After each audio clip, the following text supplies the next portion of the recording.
Well, I'd like to read from 2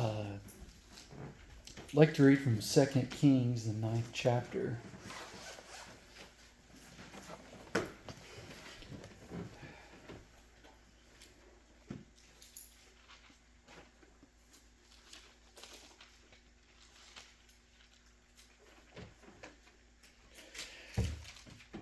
And I'd like to read this account.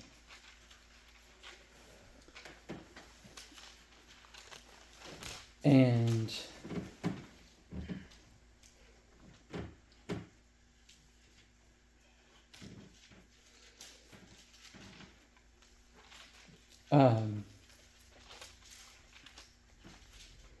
so at this time,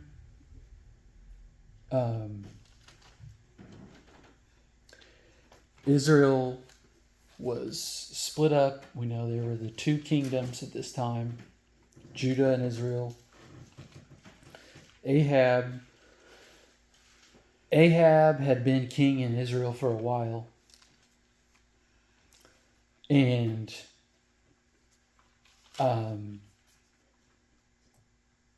both Israel, especially Israel and Judah, were, after Ahab came to rule, pretty much fully invested in the worship of Baal, of idolatry.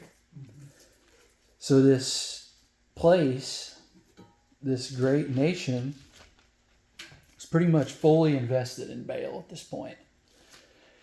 And a lot of that had to do with Ahab and his wife Jezebel, where they promoted this. Really, a lot of it was Jezebel. She promoted this idolatry.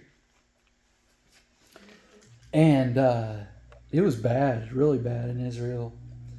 And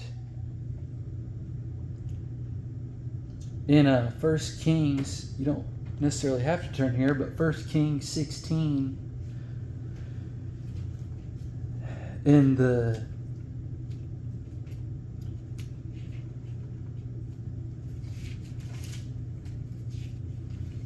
29th verse,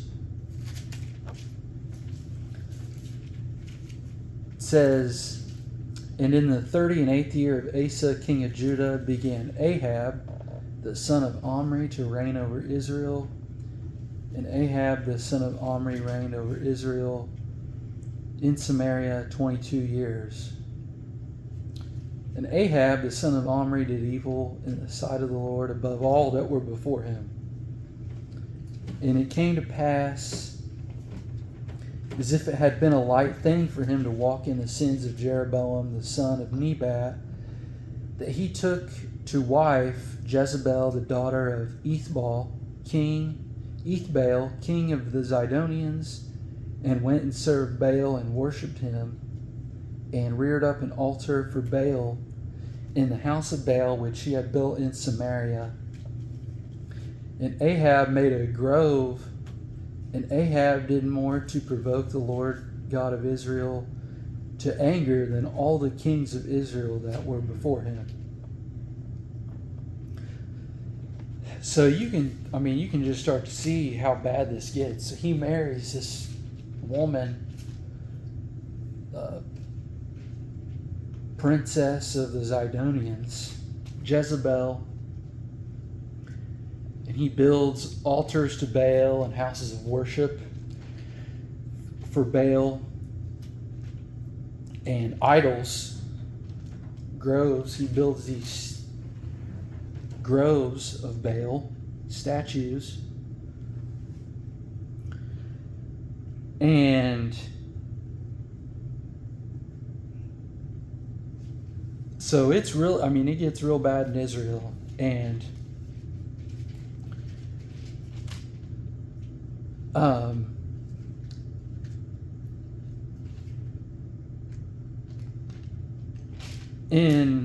in King, you can see a little bit more in the 18th chapter of 1 Kings.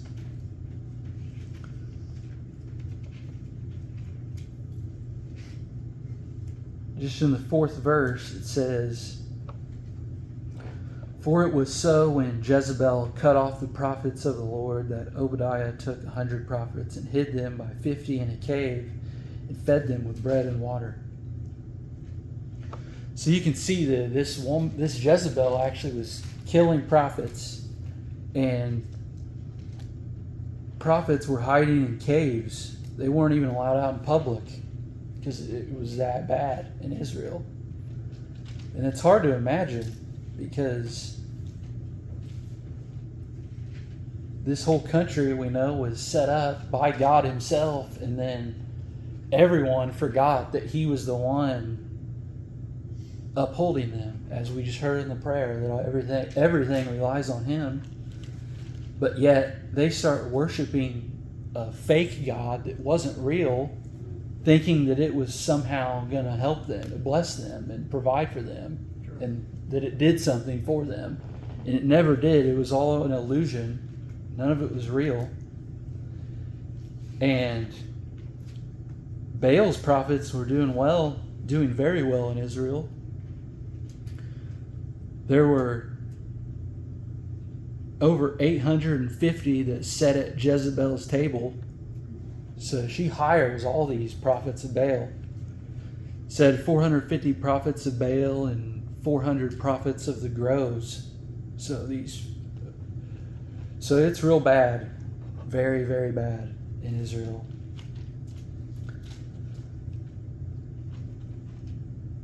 And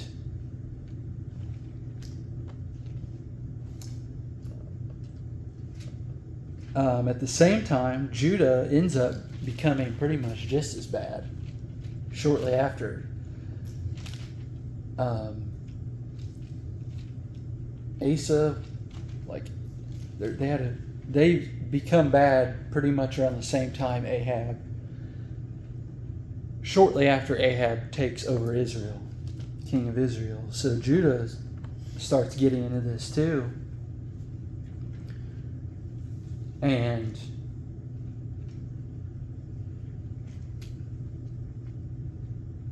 what happened was Ahab's daughter goes over to Judah and marries into the kingship. So then you have Ahab's daughter is actually she ends up running Judah for a while actually. So basically all of Ahab's principles move over to Judah, is what I was trying to get to. All this, everything he did goes over to both kingdoms. So it's really bad in both places at the time, which is an understatement.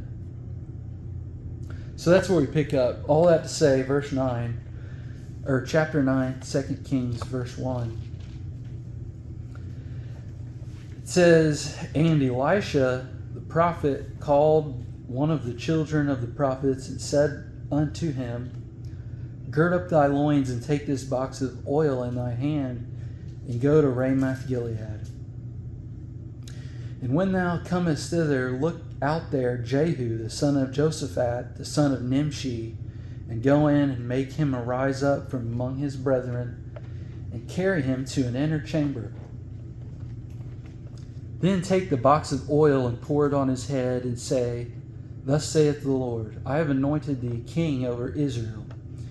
Then open the door and flee, and tarry not." So the young man, even the young man the prophet, went to Ramoth Gilead. And when he came, behold, the captains of the hosts were sitting. And he said, I have an errand to thee, O captain. And Jehu said, Unto which of all us? And he said, To thee, O captain. And he arose and went into the house.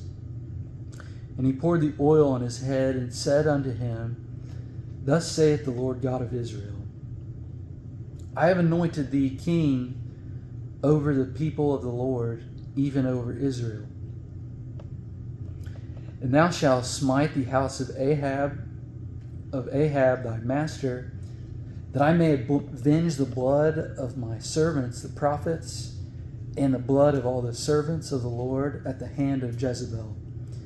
For the whole house of Ahab shall perish, and I will cut off from Ahab him that, I'm going to edit this, him that pees against the wall, and him that is shut up and left in Israel.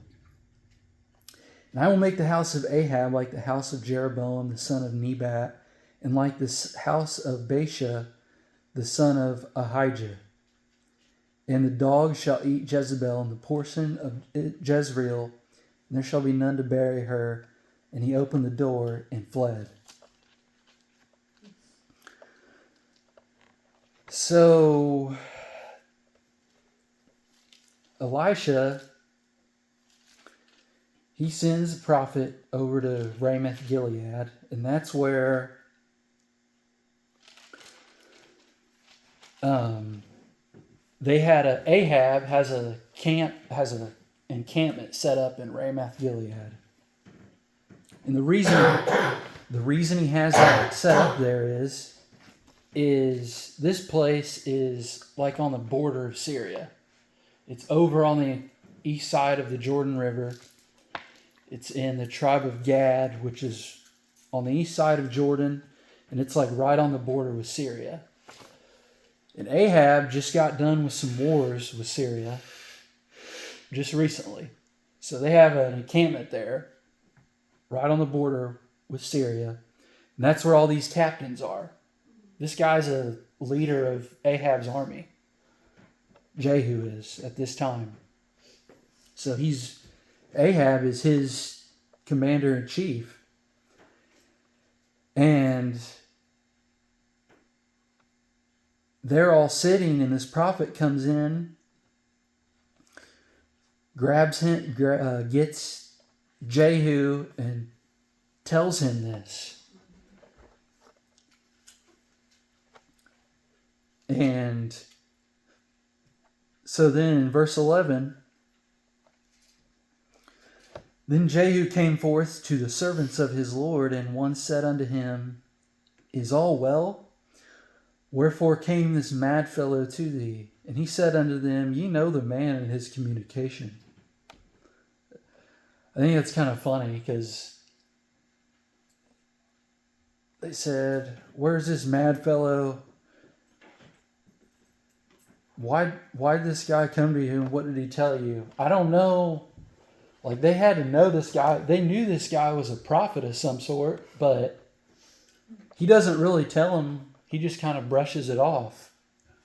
This guy tells him that he was just anointed king, and he just kind of brushes it off. He's like, oh, you know what he said. Like, I don't. And they say, verse 12, they say, It is false. Tell us now. So they press him to find out what he really heard. And he said, Thus and thus spake he to me, saying, Thus saith the Lord, I have anointed thee king over Israel. Then they hasted and took every man his garment, and put it under him on the top of the stairs, and blew with trumpets, saying, Jehu is king. So Jehu, the son of Joshaphat, the son of Nimshi, conspired against Joram.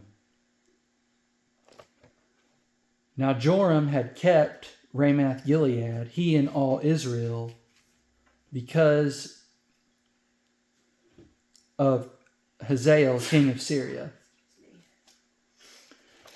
And I guess I got ahead of myself here. So I left out kind of an important part.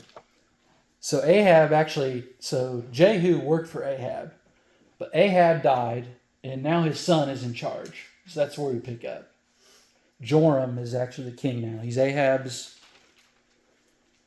He was after Ahab, but Jehu worked for both of them. He was a captain for Ahab, captain for Joram. So anyway, it says, Joram kept Ramoth Gilead, he and all Israel, because of Hazael, king of Syria. But King Joram was returned to be healed in Jezreel of the wounds which the Syrians had given him, which he fought with Hazael, king of Syria, when he fought with Hazael, king of Syria. So, just so happens when the prophet comes, the king is actually in another town on the west side of Jordan, in the hospital, basically, because he got hurt in battle. So he's not even at this encampment.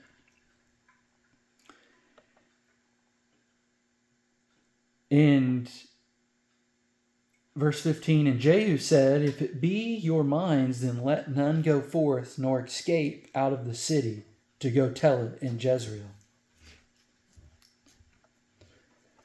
So he tells everyone there, don't go to Jezreel and tell anyone that I'm anointed king. These captains and everyone, he says, don't go to Jezreel and let anyone find out what's happening.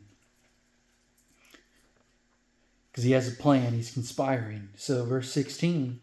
So Jehu rode in a chariot and went to Jezreel, for Joram lay there. And Ahaziah, king of Judah, was come down to see Joram. So the king of Judah is buddies with with Joram, king of Israel. He's going down there to visit him while he's sick. And there stood a watchman on the tower in Jezreel, and he spied the company of Jehu as he came, and said, I see a company. And Joram said, take a horseman and send to meet them, and let him say, is it peace? So there went one on horseback to meet him, and said, thus saith the king, is it peace? And Jehu said, what hast thou to do with peace? Turn thee behind me. And the watchman told, saying, the messenger came to them, but he cometh not again. Then he sent out a second on horseback, which came to them and said, thus saith the king, is it peace? And Jehu answered, what hast thou to do with peace? Turn thee behind me. And the watchman told, saying, he came even unto them, and cometh not again. And the driving is like the driving of Jehu, the son of Nimshi, for he driveth furiously. So Jehu, he sends out these people. He's looking for peace. Joram is a paranoid guy. He's looking for peace. This watchman tells him this company is coming towards Jezreel, and he's looking for peace. He said, "Is it peace?" And Jehu just tells those guys, "Get behind me." So these guys end up getting in his army, pretty much, getting behind him. And the watchman sees this driving. He sees his company coming, and he says, "Oh, this looks like Jehu." This guy had a reputation for being crazy, apparently, or being the note in my Bible says that furiously means in madness. So you could tell he had some reputation for he's driving mad. And Joram said, "Make ready." And his chariot was made ready, and Joram, king of Israel, and Ahaziah, king of Judah, went out, each in his chariot. And they went out against Jehu and met him in the portion of Naboth the Jezreelite. And it came to pass when Joram saw Jehu that he said, "Is it peace, Jehu?" And he answered, "What peace? So long as the whoredoms of thy mother Jezebel and her witchcrafts are so many." So Joram is just still trying to get peace with Jehu. He just wants peace. And Jehu says, there won't be any peace in Israel, for as long as the whoredoms of thy mother Jezebel and her witchcrafts are so many. So he's telling him, you can't expect any peace while Israel is drowning in all of Jezebel's works in idolatry. He will not allow it. He's not going to make any peace with this guy. So Joram turned his hands and fled and said to Ahaziah, there is treachery, O Ahaziah. And Jehu drew a bow with his full strength and smote Jehoram, also Joram, between his arms. And the arrow went out at his heart, and he sunk down in his chariot.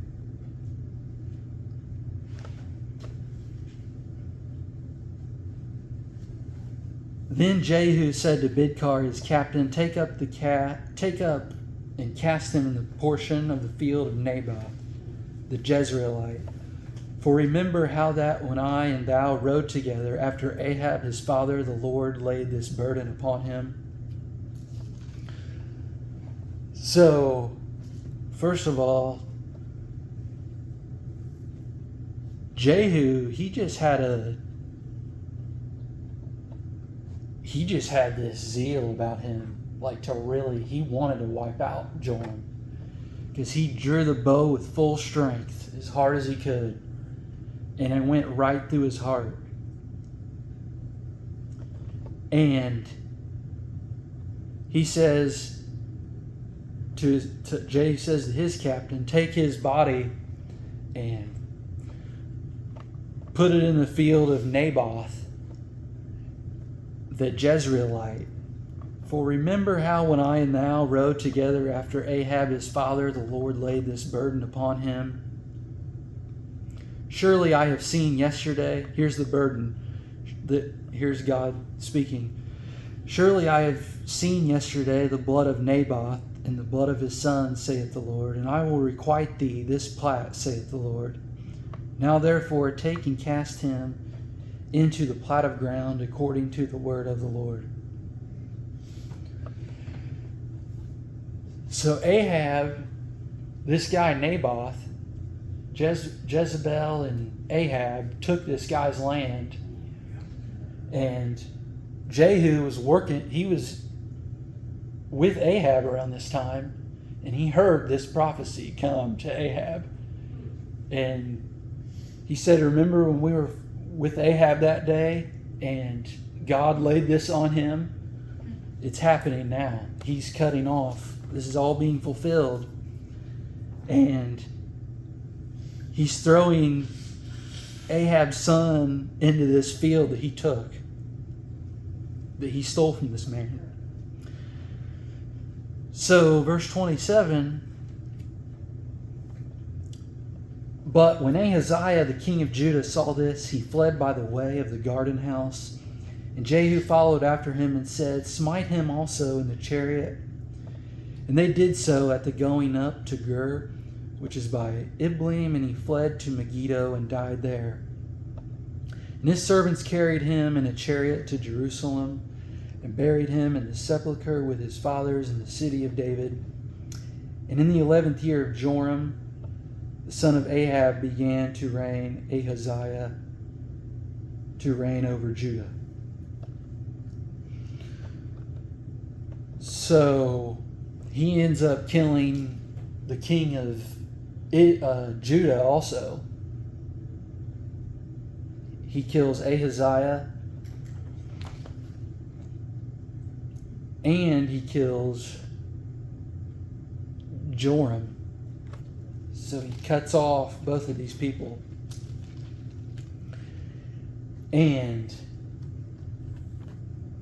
Ahaziah, he was really bad king too, horrible, because he was left out of Jesus's. He was left out of Jesus Christ's ancestry in Matthew. He's one of the kings. He's not even mentioned. He's skipped. So Jehu's doing a real service for everyone right here. A great service. And coming to a close here, but in verse 30,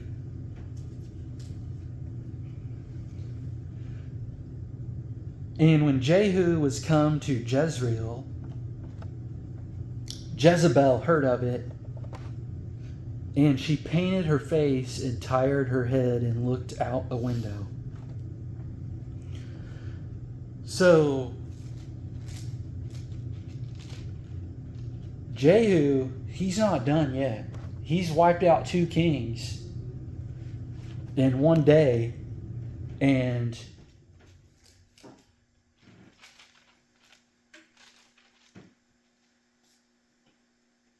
he's really not even,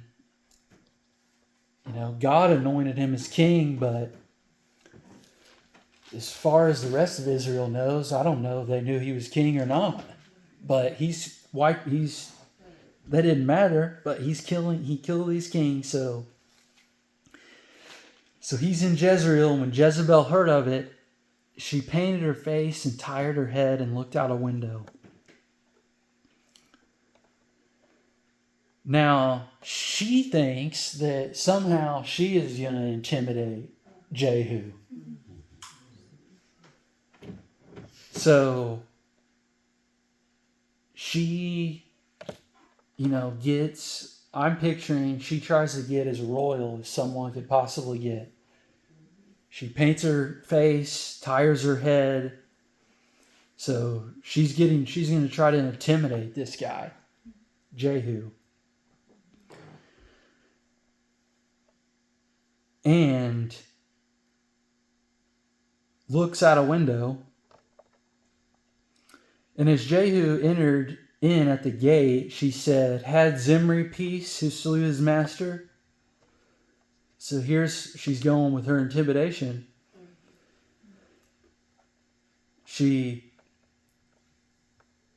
This guy Zimri, he also killed a king. He was also similar to Jehu. He was a captain of a host, and he killed the king because God wanted the king dead. And he was king 7 days, and she's trying to intimidate him, saying he's nothing but a Zimri. That's all you are. Had Zimri peace who slew his master? So, this guy is unstoppable, though. Watch this, verse 32. And he lifted up his face to the window and said, "Who is on my side? Who?" And there looked out to him 2 or 3 eunuchs. It's kind of funny because the Bible is usually always very specific on the numbers, and here it says 2 or 3. I just thought that was kind of funny. 2 or 3 eunuchs. And he said, "Throw her down." So they threw her down. And some of her blood was sprinkled on the wall and on the horses, and he trode her underfoot.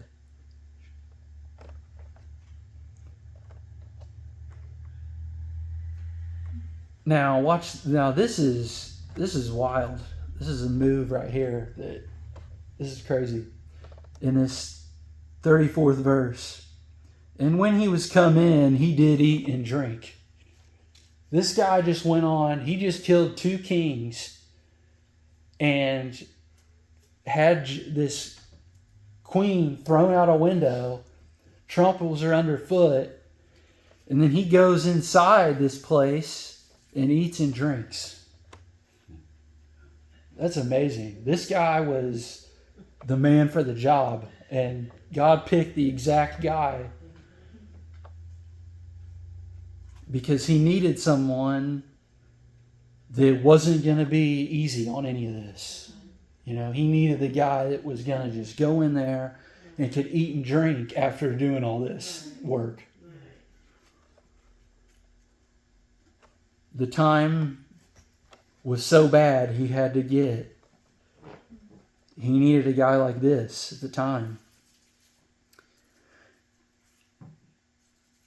And He did eat and drink and said, "Go, see now this cursed woman, and bury her, for she is a king's daughter." And they went to bury her. But they found no more of her than the skull and the feet and the palms of her hands. Wherefore they came again and told him, and he said, "This is the word of the Lord." It's like he knew there wasn't going to be anything to bury. Because it was prophesied that the dogs were going to, you'll see, he knew this. "This is the word of the Lord, which he spake by his servant Elijah the Tishbite, saying, In the portion of Jezreel shall dogs eat the flesh of Jezebel, and the carcass of Jezebel shall be as the dung upon the face of the earth, on the face of the field in the portion of Jezreel, so that they shall not say, This is Jezebel." Wow. So, after all she did, no one could even recognize this was her. At the end, that was her end. No one even could recognize her. Because she was so destroyed. And she was just so destroyed you couldn't even recognize her. And so Jehu, he didn't put up with any of that Jezebel stuff at all. He was just the right king for the right time, and he just didn't put up with any of it. And he goes on, and in the preceding chapters, he goes on and starts cleaning out all the followers of Baal after that, and anyone else who followed him, he starts wiping all them out. So God anointed this man this guy Jehu, he was just the right man for the job. And you can see it even when he's driving furiously. You know that was the guy. He just was flying right at these people. To what he was told by that prophet, he was fired up about it. He was just ready to go. So that's really all I'd like to read tonight. I hope you got something out of that. Thank you.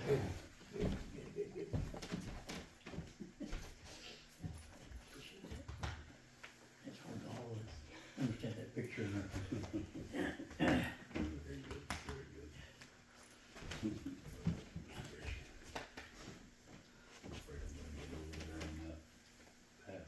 Oh, he's fine. No, it's fine. Is that all you got? That was good. Wow, that was really good. I really appreciated that. Man, that was good. So she dressed up real pretty to try to, with that hypocrisy, to try to pull one over on them. And the Lord had some eunuchs there that didn't affect those eunuchs one bit.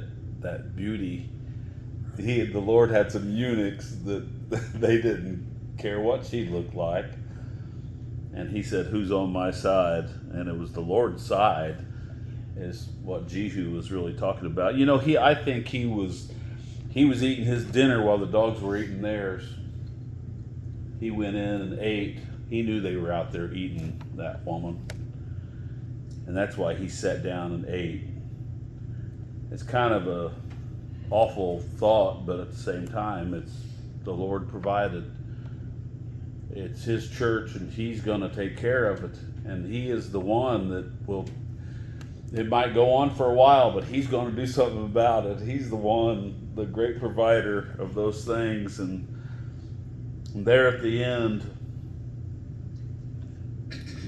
Jezebel is dog do. That's what she is. The Lord is the one that takes care of that. And I just marvel at that. Thank you so much. I really appreciate that. I really appreciate that. It's so good. Such a story. And that's in the Lord. These things are for us to learn. These are in the Lord's church. To me, that's just amazing. I want to go to Matthew. This is something that you all know about already. It's in the 25th chapter of Matthew. That's really good. I enjoyed that.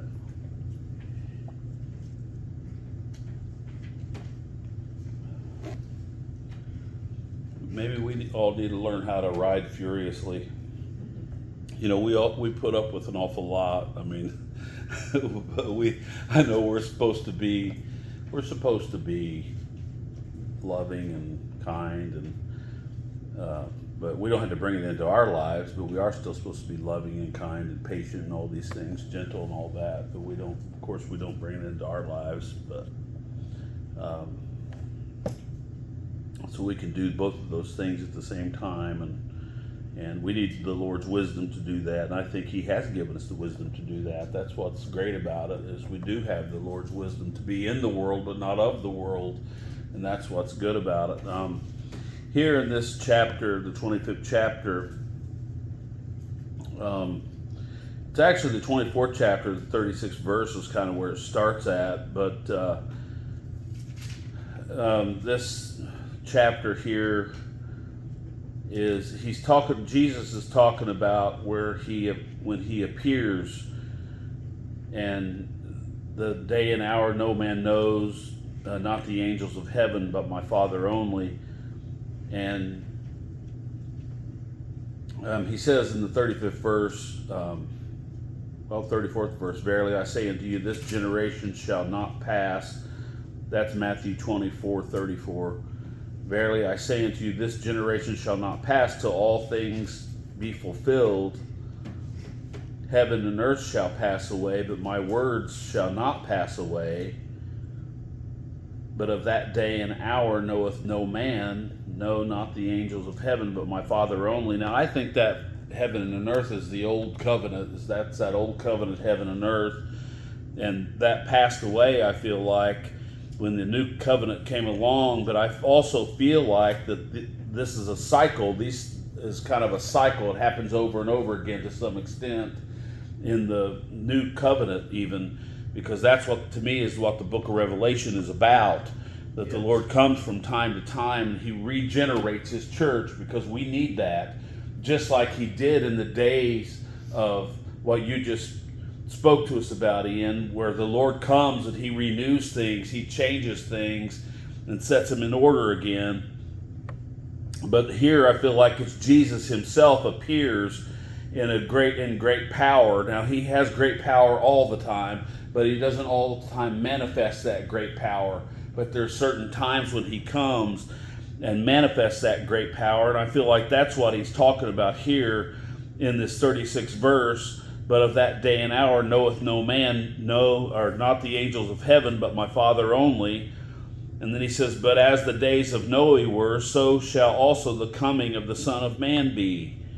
For as in the days that were before the flood, they were eating and drinking, marrying and giving in marriage, until the day that Noah entered into the ark, and knew not until the flood came and took them all away, so shall also the coming of the Son of Man be. Then shall two be in the field, and one shall be taken, and the other left. Two women shall be grinding at the mill, the one taken, and the other left. Watch therefore, for ye know not what hour your Lord doth come. So I think this here, I feel like it's a timely coming when He comes, and He wants us to be watching, and He uses Noah, the flood in Noah's day, as an example, that they knew not until the flood came and took them all away. And He uses an example about two being in the field, one taken, and I think it's like Noah's day in that they were taken by the flood. And the ones that were left are the ones that's how the Lord wants us to be. He wants us to be left. Now, this is an experience, right? Nobody really dies physically like they did in the flood, but he's talking a spiritual thing here.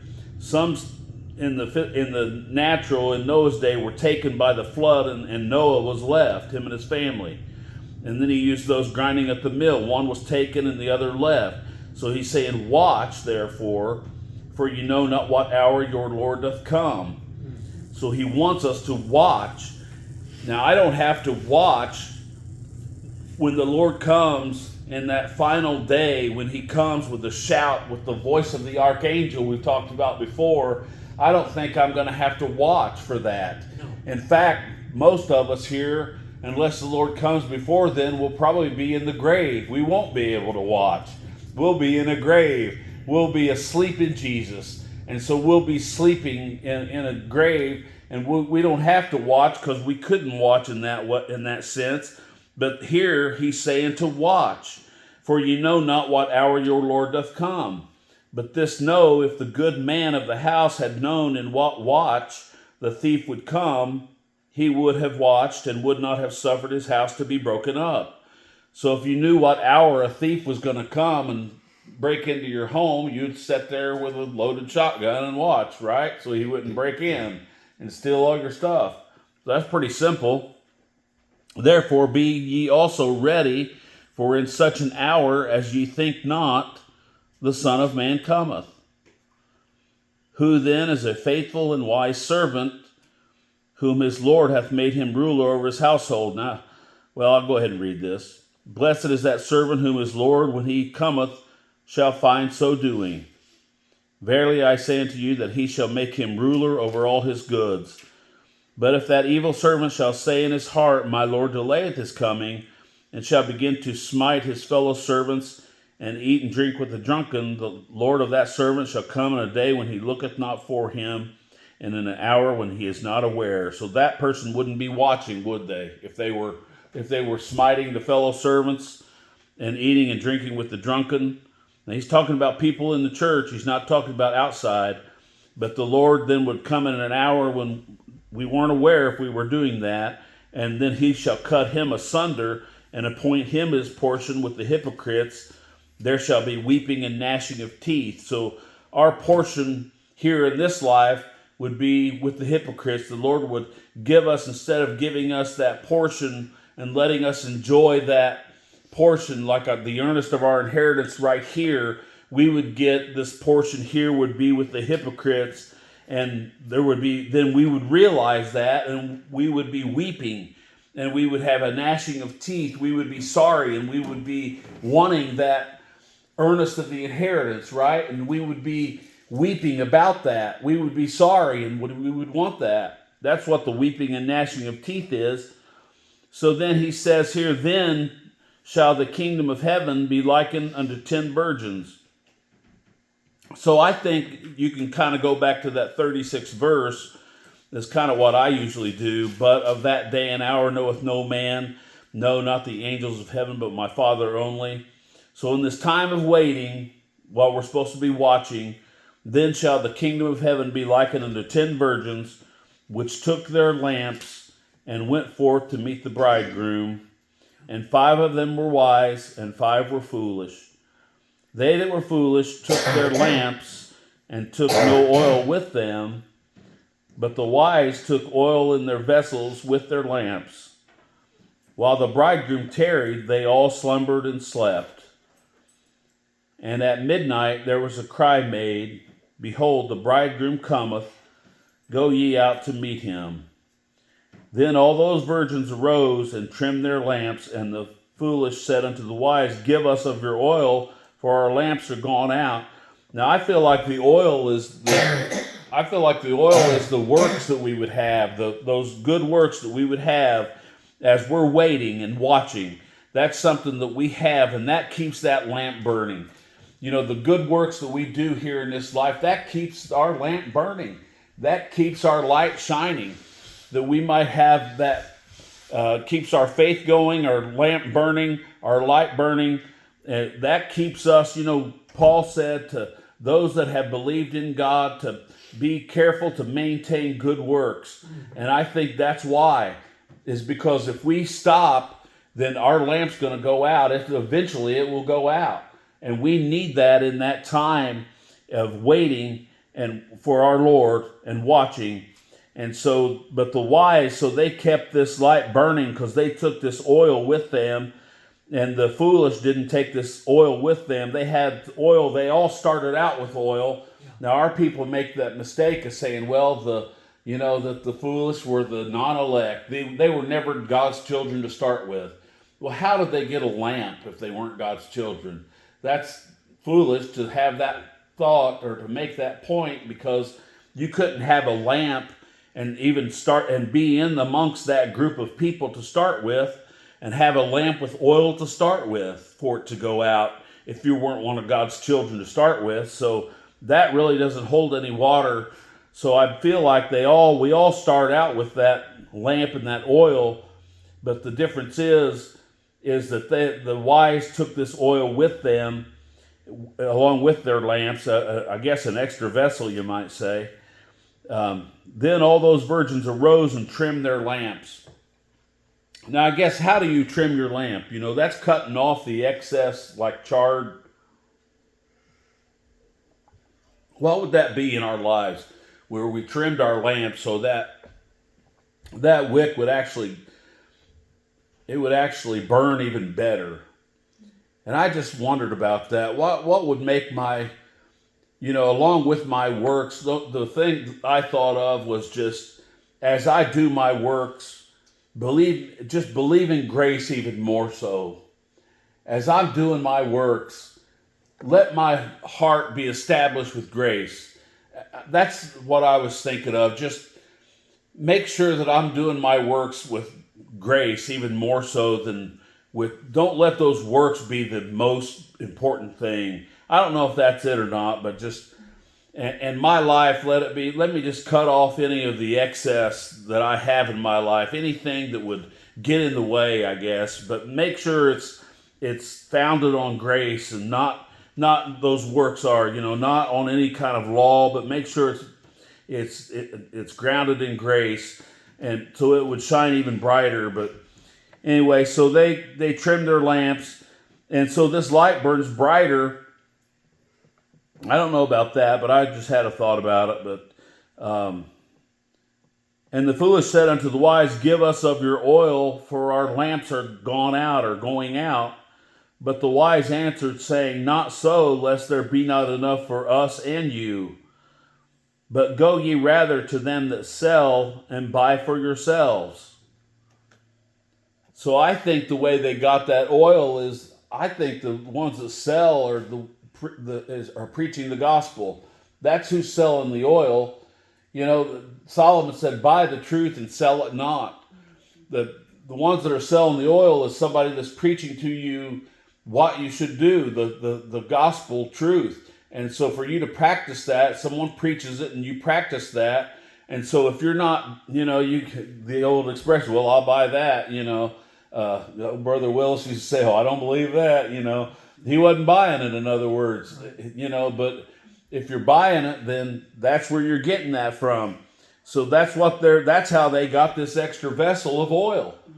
And they kept that, they believed it, and they kept that and took it with them and kept it with them while they're waiting for the bridegroom. And while they went to buy, the bridegroom came, and they that were ready went in. So while they went to buy this oil, the bridegroom came, and they that were ready went in with him to the marriage, and the door was shut. I always thought that was kind of too bad that it happened like that. They did go to buy the oil, but it was kind of like they waited too long or something.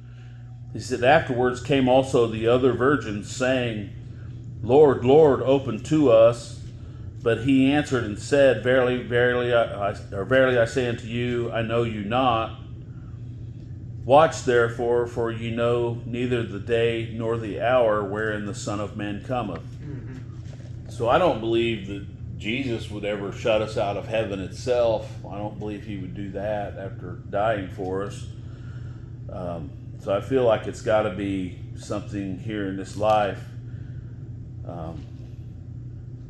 This next parable is basically the same thing. I feel like he's talking about talents.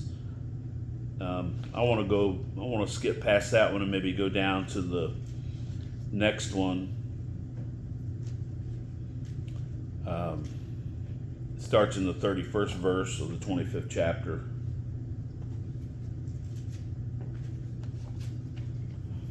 And really all three of these parables to me are teaching the exact same thing. Yes. It says, when the Son of Man shall come in his glory. Actually, just a second here. Let me see. Now before we do that, go over to Luke 12. Because there was something there in Matthew.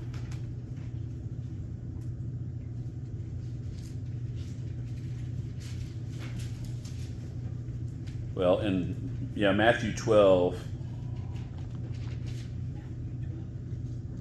I'm sorry, Luke 12. I'm sorry.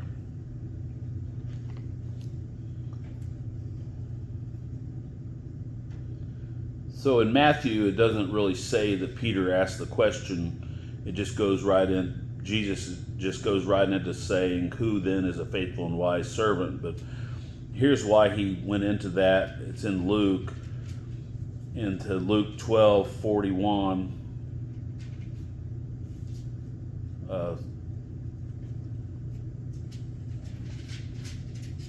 But I want to back up just a little bit. 12:35. So it's Luke 12:35. He says, let your loins be girded about and your lights burning. And ye yourselves liken unto men that wait for their Lord, when he will return from the wedding, that when he cometh and knocketh, ye may open unto him immediately. There was a woman over there in the book of Song of Solomon. Remember that it's a beautiful love story, and it's really about Christ and the church, and this woman represents the church, and this man in the story represents Christ, and he's outside and knocks on the door and puts his hand in the hole of this door. I guess that's the way those doors were made back then, and this myrrh and frankincense is falling off his hand, and it's a beautiful smell, I guess. But he knocks, and she hesitates and waits and doesn't get up. She says, well, I'm in bed. I put off my shoes and I'm in bed, and she waits, but then she finally gets up, and then he's gone. She doesn't open immediately to him. And I just thought about that. And here it says that, and ye yourselves liken unto men that wait for the Lord, when he will return from the wedding, that when he cometh and knocketh, they may open unto him immediately. What would that be, brethren? If we're ready, if our loins are, if we're girded about and our lights are burning, then we're watching, aren't we? We're waiting, we're watching, and we're ready. Now, what would it be? It could be different for every one of us if the Lord came and knocked, like he returned, like he's not real strong with us, but he returns. And apparently he's wanting to come into our lives in some way. Are we ready for that? Are we ready to open up for that? Are we ready to open up for him? And just do whatever he wants? Are we too busy? We got too much on our plates for Jesus? What's this look like? I'm just thinking about this in a real way. For myself, I can't answer this for you. what's this look like in real life? I mean, we read this, but what's this really? If he cometh and knocketh, that we may open unto him immediately. I don't know what he would say, so I can't really answer the question. But what if he said, just drop everything you're doing? If I'm ready, and if I can open up it to him immediately. And he said, blessed are those servants whom the Lord, when he cometh, shall find watching. So I don't know how to answer I don't know what that means, but it means if apparently we can do this. I don't think he's asking us to do something that's not possible, but are we watching? Verily I say unto you that he shall, listen to this, verily I say unto you, now this is Jesus, when he says verily, that means it's the truth.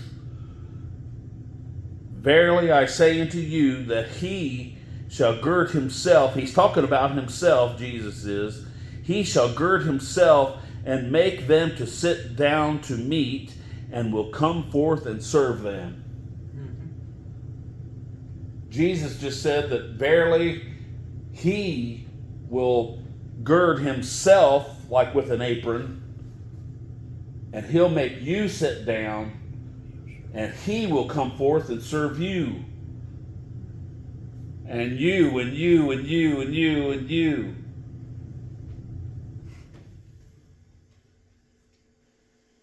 And if he come in the second watch or come in the third watch, now they had different watches they had 3 watches in the Roman army, and they had 4 in the Jewish, so I think he's talking about a Roman army there. They were 4 hours, and the Jewish was 3. So he's talking about the Roman here, apparently. If they come if he come in the second or the third watch and find them so, blessed are those servants. And this know, that if the good man of the house had known what hour the thief would come, he would have watched, and not have suffered his house to be broken through. Be ye therefore ready also, for the Son of Man cometh at an hour when ye think not. Then Peter said unto him, Lord, speakest thou this parable unto us, or even unto all? And that's what I think was funny, that he said that. Peter said, you speaking this to everybody, or just unto us, the disciples, those preachers? So Jesus right away, he doesn't answer the question. He just looks at Peter and says, and the Lord said unto him, who then is that faithful and wise steward, who the Lord shall make him ruler over his household, to give them their portion of meat in due season? Blessed is that servant whom his Lord comes. So he just goes right to Peter and those apostles. Those other apostles probably said, Peter, shh, be quiet. Blessed is that servant whom his Lord, when he cometh, shall find so doing. Of a truth I say unto you, that he shall make him ruler over all that he hath. But he's speaking to everybody, right? But he just aimed it at Peter, since Peter's asking. But he's speaking it to the whole house, to everyone, to the whole household.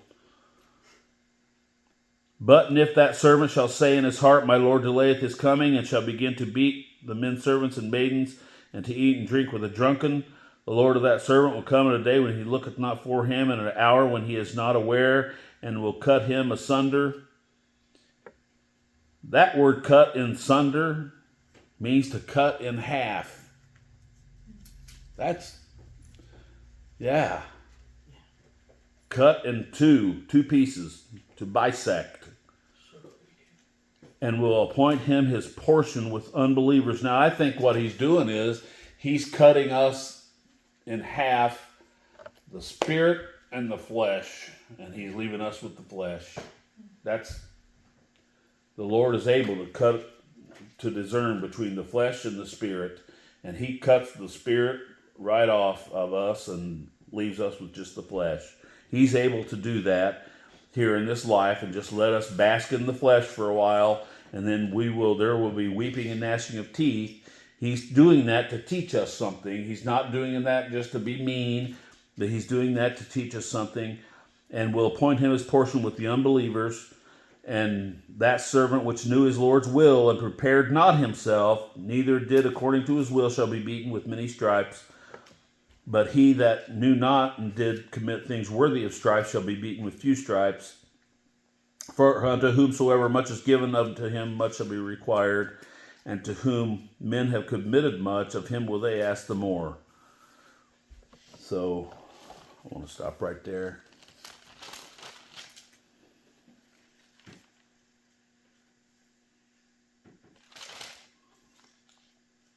Yeah, I think I'll stop right there. I'm not going to go into the other parts of Matthew.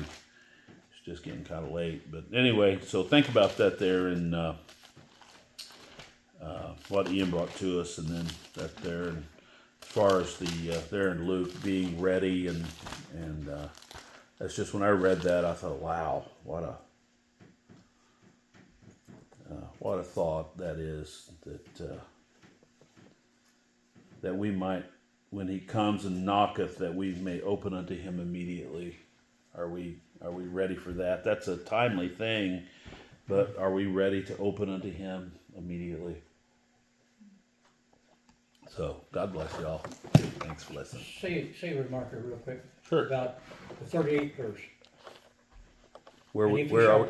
if he shall come in the second watch, or come in the third watch, and find them, so blessed are those servants. Huh. So the Lord just don't come to us once. Mm-hmm. He doesn't just call us once. Many times he calls us and we are not prepared. We're not ready. Yeah. He calls again. What if he comes in the second or third watch? Yeah. Blessed are those servants. Yeah. He's very gracious in his calling his family, his children, to the kingdom. This is what all these parables are about, is the joys of entering in to God's kingdom on his earth. It takes labor. It has nothing to do with heaven up there. It's everything to do with the joys of our walk in this life. And it seems to me like he just gives us chance after chance after chance to walk with him, Very long be close suffering. to him. That's the joy of our life. We're walking close to Jesus. It just kind of painted a picture in my mind. All of a sudden, man, I'm sure glad he called me again and again and again. When I drift away, Yeah, he calls me again. he does. Yeah. And it's all about this kingdom that we rejoice in. Yeah.